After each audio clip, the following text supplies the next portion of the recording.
Alright everyone, it's time for a tour. So where should we start? How about we give you a tour of the Twin Tower? Sounds good to me. Here is the Twin Tower, guys. Excellent, I will tell you the history of the Twin Tower. The Twin Towers were the centerpieces of the World Trade Center complex at 110 stories each. One WTC North Tower and two WTC South Tower provided nearly 10 million square feet of office space for about 35,000 people and 430 companies. They were the tallest building in New York City, and for a brief period upon their completion they were the tallest buildings in the world. They attracted roughly 70,000 tourists and commuters every day. Wow, I'm surprised it didn't say about Twin Tower got destroyed. Hey Kayla, would it be okay if you can give Christine and Clarissa a chance to read the story of 9/11? Sure, I can do that. I don't know about this, and to be honest with you, I'm kinda shy to be in video cameras. That's okay, you're not going to be in the video this time. Oh, thank God.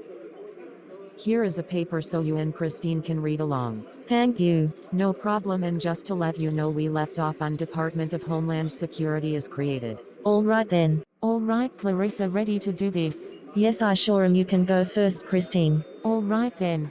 In the wake of security fears raised by 9/11 and the mailing of letters containing anthrax that killed 2 and infected 17, the Homeland Security Act of 2002 created the Department of Homeland Security. It was signed into law by President George W. Bush on November 25, 2002. Today, the Department of Homeland Security is a cabinet responsible for preventing terror attacks, border security, immigrations and customs, and disaster relief and prevention. The act was followed 2 days later by the formation of the National Commission on Terrorist Attacks upon the United States. The bipartisan 9/11 Commission, as it came to be known, was charged with investigating the events that lead up to September 11th. The 9/11 Commission report was released on July 22, 2004. It named Khalid Sheikh Mohammed the accused mastermind behind 9/11, the principal architect of the 9/11 attacks. Mohammed led propaganda operations for Al-Qaeda from 1999 to 2001. He was captured on March 1, 2003 by the Central Intelligence Agency and Pakistan Inter-Services Intelligence and interrogated before being imprisoned in Guantanamo Bay detention camp with 4 other accused terrorists charged with 9/11 related war crimes. The use of torture, including waterboarding, during Khalid Sheikh Mohammed interrogation has received international attention. In August 2019, a U.S. military court judge in Guantanamo Bay, Cuba, set a trial date for Mohammed and the other 4 men charged with plotting the 9/11 terrorist attacks to begin in 2021. It was later postponed because of the COVID-19 pandemic. We already finished reading about Department of Homeland Security is created. That was quick. I know, right? Kayla and Bill, we already finished reading. Excellent girls, I got a history of economic impact of 9/11. You want to hear it? Oh yes, please. Alright then. The 9/11 attacks had an immediate negative effect on the US economy. Many Wall Street institutions, including the New York Stock Exchange, were evacuated during the attacks. On the first day of trading after the attacks, the market fell 7.1% of 684 points. New York City economy alone lost 143,000 jobs a month and 2.8 billion wages in the first 3 months. The heaviest losses were in finance and air transportation, which accounted for 60% of lost jobs. The estimated cost of the World Trade Center damage is $60 billion. The cost to clean the debris at Ground Zero was $750 million. And that is all about economic impact of 9/11. Oh wow, good history. Hey Bill, can I ask you a question? Of course you can. Do we allowed to go upstairs? Of course we can, and speaking of that, we about to head upstairs right now. Let me guess, more 9/11 stuff.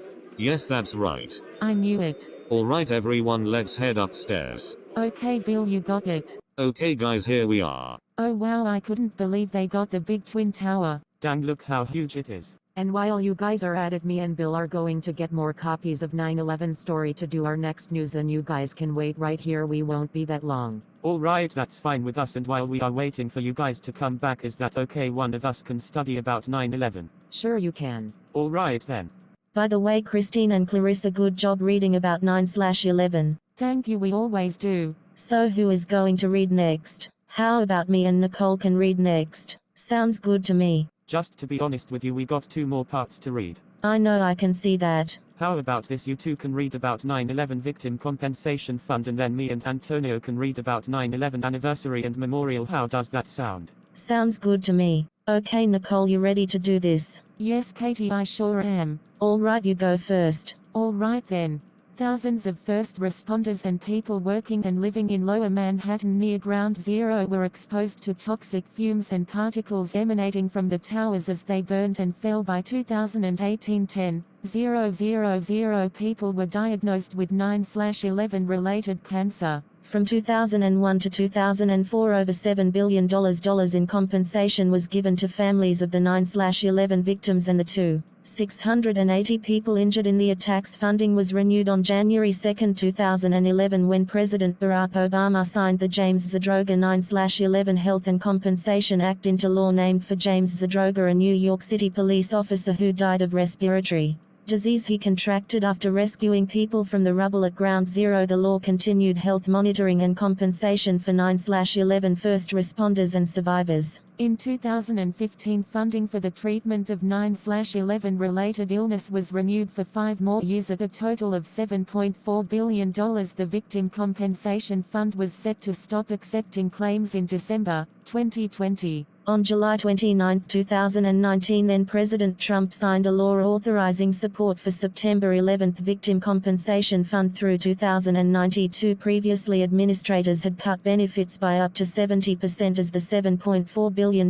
fund depleted. Vocal lobbyist for the fund included Jon Stewart, 9/11 first responder John Fiel, and retired New York Police Department detective and 9/11 responder Luis Alvarez, who died of cancer 18 days after testifying before Congress. That is all for 9/11 Victim Compensation Fund. Excellent job, you two, and we hate Trump. Nobody likes him 'cause the way he do stupid things. Don't tell me Trump shows up on TV. Yes, he does show up on TV every day. OMG, he needs to go. He needs to. All the stupid things he is doing, and he lies about everything, and I just found out on Google Trump 10 ways the worst he has done. Any of you want to hear it? Yes, we do want to hear it. Okay, here it goes. 1. He discussed imposing martial law at an Oval Office meeting. 2. He lost a winnable election and then refused to accept the results or his own responsibility for losing. 3. He is failing to distribute more than half the available doses of vaccine. 4. His reluctance to embrace masks cost lives. 5. His jarring fights with reporters during coronavirus briefing alienated rather than united us. And he did something to Mike Tyson. Oh my god, how stupid Donald Trump is. What did he do to Mike Tyson? Can you read it so I will know, cause he is starting to piss me off. Sure, I can read it and you guys probably won't believe your eyes. Trump proudly compared his press briefings to a Mike Tyson boxing match, but frightened Americans didn't want a boxing match, they wanted information and reassure. In mid-March, 50.6% approved of Trump's handling of the pandemic, but by April he lost the American people and never recovered. Oh my god, how could Trump do this to Mike Tyson and the American people? Oh Kareem, I knew you going to pissed. Yeah, you know how I am, I told you I'm going to pissed. Shame on Trump. I know, tell me about it. So Raekwon, what is number 6 of Trump? Number 6. He failed to ban travel from Europe in January. 7. He put millions in limbo by threatening to veto coronavirus relief. 8. He ordered the drawdown of nearly all U.S. forces in Afghanistan and Iraq. 9. He vetoed the Bipartisan National Defense Authorization Act. And number 10. He pardoned war criminals. That's all the 10 worst part that Trump did. OMG, when was this? That was in 2020. Yikes, that was 2 years ago. Yes, it was. I didn't realize that Trump was on 9/11. Yes, he is, and he was on TV last night. We're on 9/11. Yes. For some reason I didn't know that Trump can threat people like that. Yes, he does threat people and he do all the bad things. Man, Trump is one of the worst person we ever seen. He is rude and worst and being stupid and lies at everyone. Yeah, like seriously, he never stops. No, he don't. Screw Donald Trump. Yes, screw him. Okay guys, we are back. Oh wow, that was quick. Yeah, told you it won't be that long. Hey Kayla, just to let you know, me and Nicole already finished reading about 9/11 Victim Compensation Fund. Excellent, well done. The last we are going to read is about 9/11 Anniversary and Memorial, is that correct? Yes, that is the final story of 9/11. I knew it, and by the way, me and Raekwon are going to read the last one when we get back on the history news. So is the news history is open again? Yes, it finally open again and our break is over and we are about to head back to new history and ready to read the last part of 9/11. Oh good. So you ready for the final 9/11 story? Yes, we sure are. Alright, let's get going.